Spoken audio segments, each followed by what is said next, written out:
name is Sheridan Ruth, and I am here to welcome you home.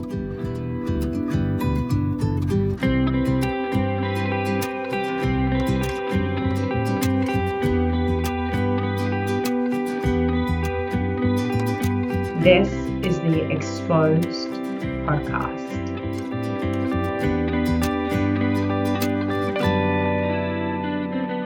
Where we reveal the body-based ways to ease anxiety, heal trauma, and create an empowered connection with love and money using nervous system regulation and a healthy dose of self-compassion. Hello and welcome to Exposed.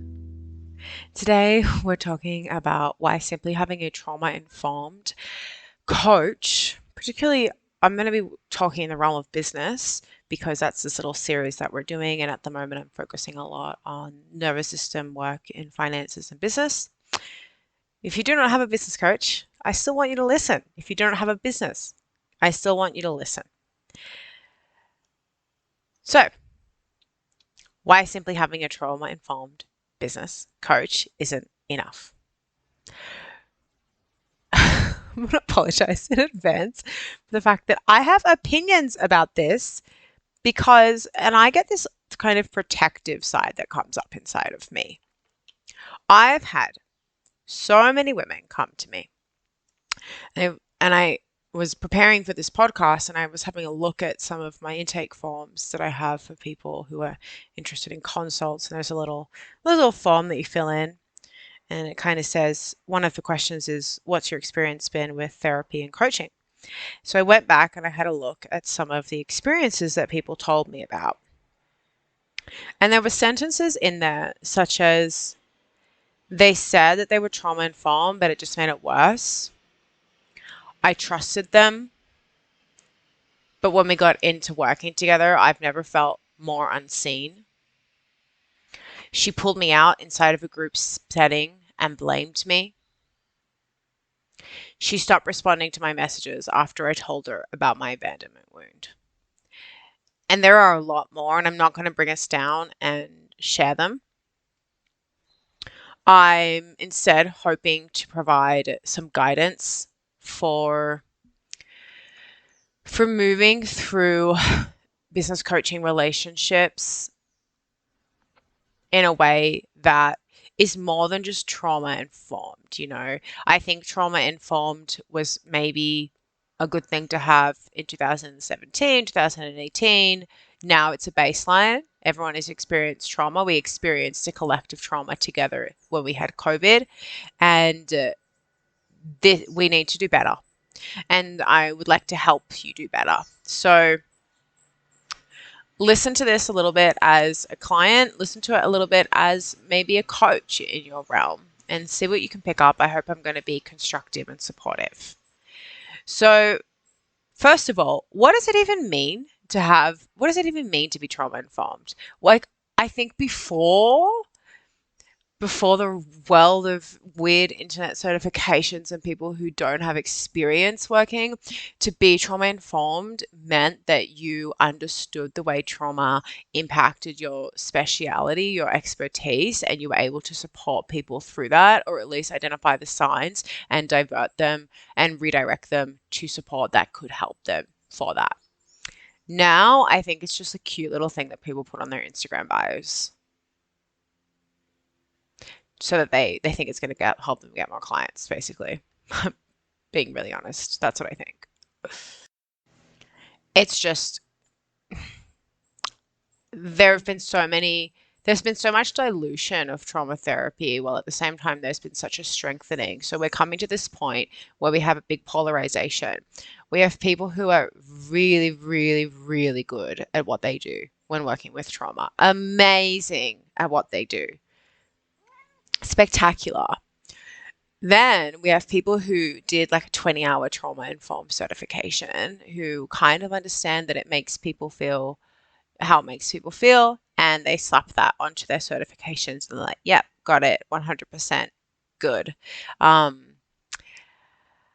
And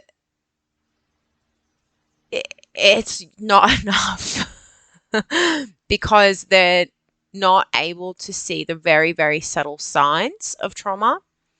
This, they're not able to understand when the body and the client needs softness, or when they need a little bit more of a push and a little bit more of a firm feedback. They can actually end up creating more pain. They basically don't really know how to identify and hold their clients through it. And so I'm going to look at some of the signs and what you can do instead. Some of the signs I see coaches missing when I see coaches who are trauma informed working with people is that they cannot see how very slight changes in posture, voice, and eye movement indicate that trauma is being triggered. They cannot see that when their clients are saying certain sentences as like no one cares, or I have to, or even the tone and what if it doesn't work out, or I'm not supported, the body and the body language around those sentences can be indicators that there's something deeper here, and a lot of coaches actually miss that. I hope you can't hear the planes. If you can, I'm sorry. I see a lot of trauma-informed coaches not knowing how to identify when their client is in a polarizing parts dynamic. And so they're taking their thoughts and what they're saying, what their client is saying at face value. And they're keeping their client, or they're contributing to their client being in a polarizing part dynamic. And what I mean by that is when one part of you wants one thing, let's say one part of you wants to stay in your relationship or keep your business, but the other part wants to leave the relationship or leave the business. And what you're trying to do is kind of figure out which one to take action from. So what's happening is they're bickering between each other. You're sitting inside of a rowing boat. One of them is rowing right, one of them is rowing left. You wanted to go forward, but instead you're going around in circles and you're freaking exhausted. And so a lot of coaches that don't have a lot of the adequate training and are marketing to have it, it's okay if you don't have it, just don't say that you do. It's actually fine if you don't have it.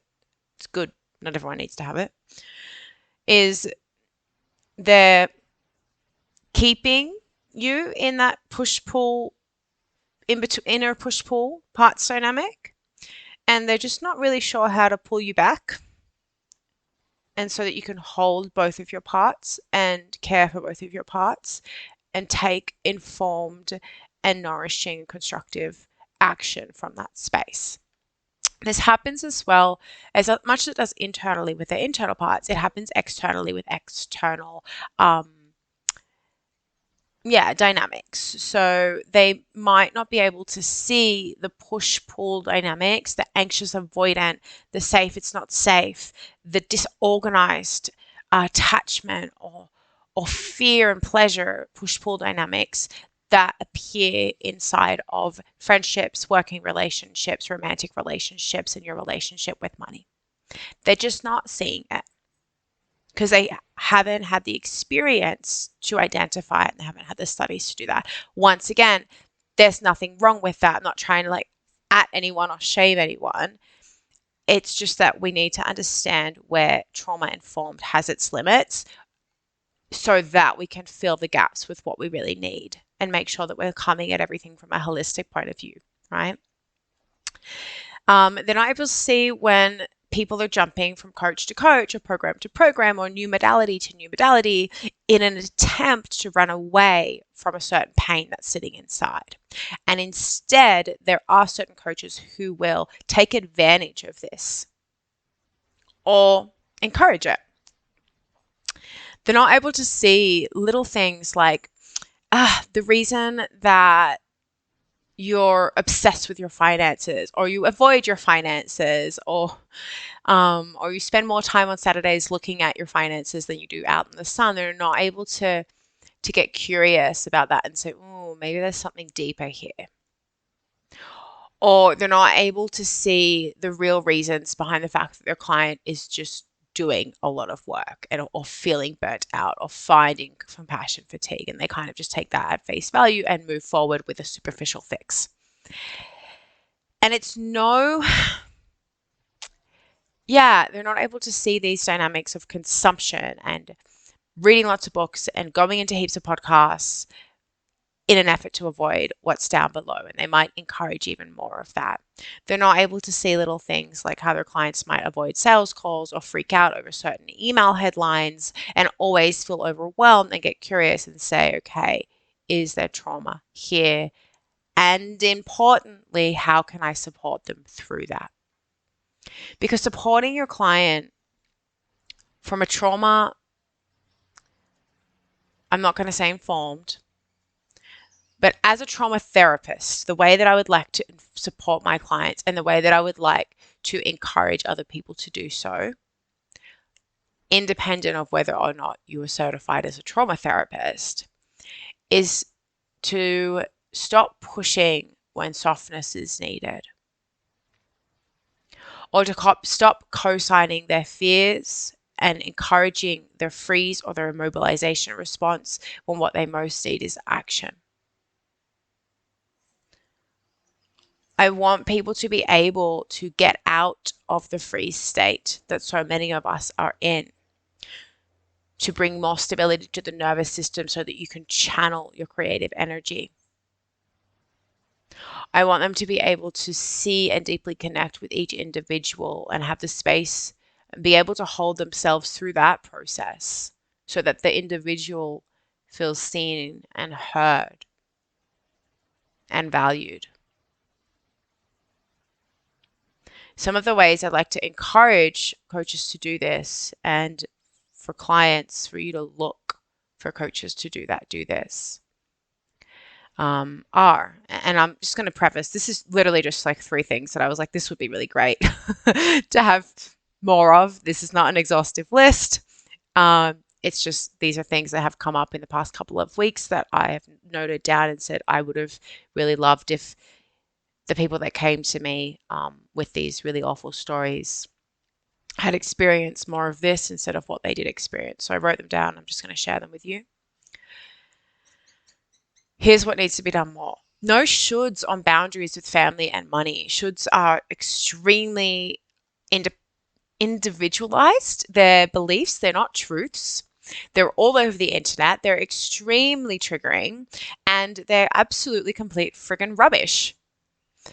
Yeah, I mean, people can make recommendations, but the coaching relationship is not a space for shoulds. Shoulds you can put on, I don't know, your opinion on Facebook, in your journal. No shoulds on boundaries with family and money. I've had so many people come to me and say, I'm really worried about working with you because I had an experience where I worked with a therapist and they said that I should break up with my boyfriend or I should get a job, and I felt really triggered after that. That we don't need shoulds. We do not need shoulds. The way that I like to manage this, and the way that I would like to encourage other people to do that, is to take inventory of what the person's body, nervous system needs, what their parts need, so their inner child needs, the more intimate parts and more kind of sensitive parts of themselves need, and then what's their capacity at the time for growth. What's their capacity at the time for discomfort? What's going on in their life that influences their capacity? And so maybe they're able to sit with a lot of discomfort, so we can do something that would maybe set a boundary that would be really uncomfortable. Maybe they're not. Maybe they have a lot of other things going on. Maybe they're just not interested and don't want to. Okay, cool. Let's work with that. And then finding a solution that makes sense. So we're taking inventory of what the body, what the psyche, and what the phase of life needs. And we're moving forward with that. The second one is how to work with accountability. So a lot of people will actually ask for accountability, and especially in a coaching relationship, there is definitely, that's kind of part of the reason that you work with a coach, is to help you be accountable to what you desire. However, accountability can very easily be perceived by the nervous system as a threat, and it can create a culture of violence and shame inside. It feels so heavy and gross and disgusting, and it creates resistance. So when somebody asks for accountability or when you're building accountability into your coaching package, the question becomes, how can I work with the individual and their relationship with boundaries, and structure and constriction and accountability and shoulds, understand their brain and their body, and how can I come from a space of really soft love? The self compassion and compassion is the opposite of shame. Accountability often comes with a slight little tinge of shame. It can easily go into guilt and shame. So we need to be coming with a large amount of compassion and love and acceptance and non-judgmental energy.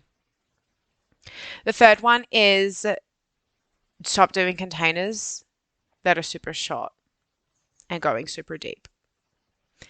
Don't do one-off sessions if you're going to go really deep into something.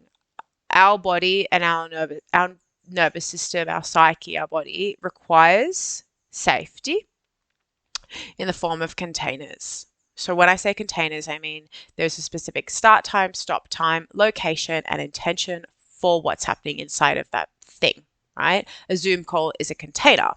A coaching relationship for 4 months is a container. And while if you want to do a one-off session, I'm not opposed to them at all. I don't do them because my work is very, very deep and we require a larger container to allow there to be a culture of safety to access those more sensitive parts in a way that is supportive. What I do not like seeing and do not like doing and have seen a lot of is that people will do these deep dive sessions that are one-off and people will actually ask me for them. And I don't do them because I know that they're not supportive. For you. You may think that you want a one-off session with me, but actually that's not going to be the best in my professional opinion. Because even though, let's say that you have triggered an exile, like a inner child inside of you, there's a lot of pain inside of you, you're feeling a lot of discomfort, you've triggered this discomfort and you just want to release that discomfort, or you're in a parts dialogue, you're going back and forth between one thing and you think you just need to have clarity around that one thing to feel safe again, just to make the decision. And so you're thinking, okay, and I've been there, I've done this. You're thinking, okay, cool, if I just have one session with this person, then I'm going to get clarity around that specific thing and everything is going to be fine. I'm going to feel really good. You might feel good after that session. You might. You also might not be able to access what really needs to be accessed because you know that you're never going to see that person again. And there are parts of you that are just not interested in relationships like that because they don't feel nourishing and safe. So you might do things really superficially and it might just be a complete waste of time and money. Or you might go really, really deep because there's so much desire to resolve pain inside. But then what happens is a week later, 2 days later, 2 hours later, 2 months later, your protective mechanisms come back in and you return to the same habits that you had before because you didn't access change in a sustainable and titrated way.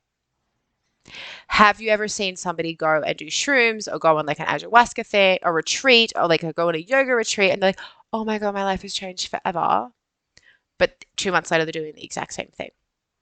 It's similar with these containers. There's a lack of integration.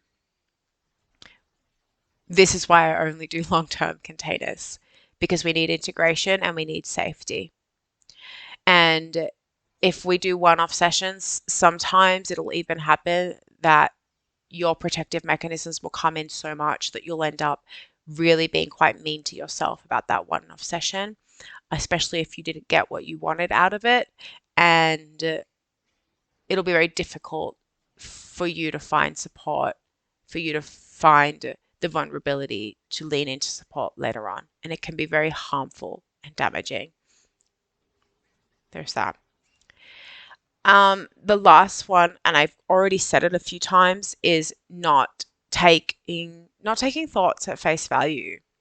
I was in a session yesterday and we were speaking and a lady in front of me said, I feel like I should be able to control my mind.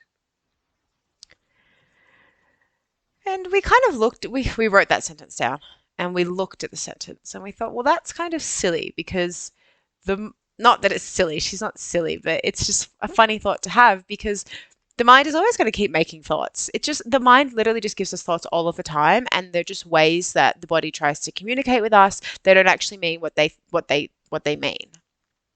They're signposts to something deeper. And so I think it just makes sense for all coaches to adopt an overarching band-aid of curiosity, to not take your client's thoughts at face value. And once again, I am not saying that people who aren't trauma therapists aren't amazing at some of these things. I am not saying that there aren't amazing coaches out there who are trauma informed or not trauma informed. I am sharing why I believe every single person, especially in business, needs to work with a trauma therapist, and why being trauma informed isn't enough, or while doing the more superficial work, while extremely valuable, super, super valuable, isn't going to encompass everything that you need in business. The best thing that you can do is find sales that is healing, work with people who have sale processes that are healing, and work with people who do deep trauma therapy work within a coaching relationship that propels you towards your goals. And I say sales being healing because that's really where the relationship begins. It's not just in the container. You need the entire process to be very supportive. When you work with me, you find that cocoon. It's that soft space to land as you navigate entrepreneurship's really uncertain terrain. But it is also the challenge that you need to stay consistent and reach your goals and avoid distractions.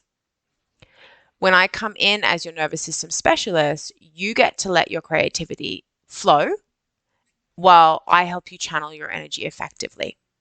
It means that you get to sleep better, you get to reclaim creativity, and you prime your body to manifest the business and the life that you've been envisioning. We use nervous system awareness and somatic intelligence to build a sustainable business, one that is free of burnout or confusion or self-betrayal. So instead of playing catch up with your colleagues, they're going to be seeking your advice. And instead of spending all night up worrying about revenue, you're going to spend it thinking that you had an amazing time out dancing. And you're going to rediscover that really generous and grounded healer within you for yourself and your community. So if you can feel that there's a little bit of a buzzing potential inside of your bones, and you can recognize that it is time to help your body feel safe, to surpass the upper limits that you had given yourself and access a space inside of your business where the deepest parts of yourself can be seen and held and heard, and internally things can continue to improve, I have 2 invitations for you. It is truly time to reassess your compass, learn your body's language, take action. And I want to encourage you to do that with me as a certified integrative somatic trauma therapist. The first thing you're going to do is you are going to click the link below and join the free immersive workshop that I have. If you're listening to this when I release it, you probably are going to be able to join live. You'll find all of that information below. If you can enjoy it live, highly recommend. This immersive workshop is called the Embodied Entrepreneur. And together, we're going to activate the 5 nervous system foundations to create ease, pleasure, and success in business. It is not just any random masterclass where you are going to put on in the background, scroll Instagram, and be bored while the speaker talks at you. You are actually going to learn and implement these 5 pillars in real time with me, which is why I really recommend that you join, even if you are already working with a business coach, because everything that you're going to be learning here, you're going to be able to apply inside of the other coaching or therapeutic relationships that you're already in. It's totally out there. I want you to use it. So go look at the link below. If you can join live, you will not regret it. Then after you've seen that free immersive workshop, you're going to book your 30-minute expansion call. Inside of your expansion call, you and I are going to find a time. We're going to meet on Zoom. We're going to say hello. We'll take a moment to ground, get into the call, and set an agenda.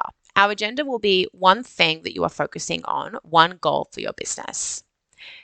We'll take that goal and we're going to get very, very, very clear about the possible nervous system or trauma-related reasons why you're not finding the momentum, money, and ease that you desire and deserve while you walk towards that goal.